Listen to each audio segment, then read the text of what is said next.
Headlines recently claimed Pakistan's defense minister called for Israel's annihilation, triggering international outrage. But did he actually say that? The answer might surprise you, and it reveals something important about how media coverage works. According to available evidence, Pakistan's defense minister did not actually call for the annihilation of Israel.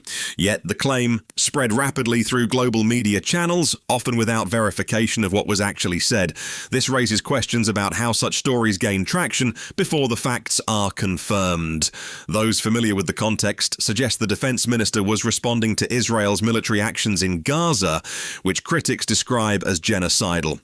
His statement reportedly came shortly after former US President Trump made remarks about wiping out a civilization, comments that generated comparatively little international criticism or media attention.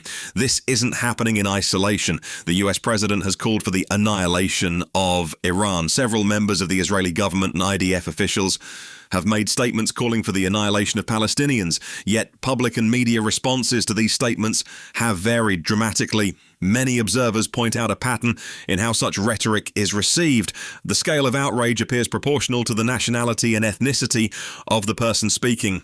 Statements from Western leaders or Israeli officials often receive less sustained criticism than comparable statements from leaders in countries like Pakistan.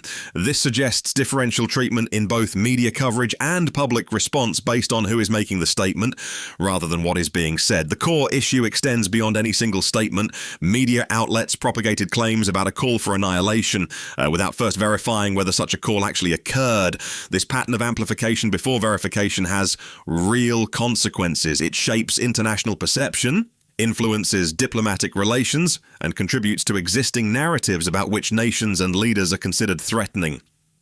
The incident highlights how context, verification, and consistent standards matter in international reporting.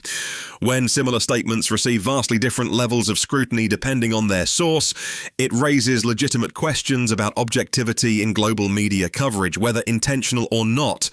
The disparity in how these statements are reported and received tells us something about different reactions to similar rhetoric from different world leaders.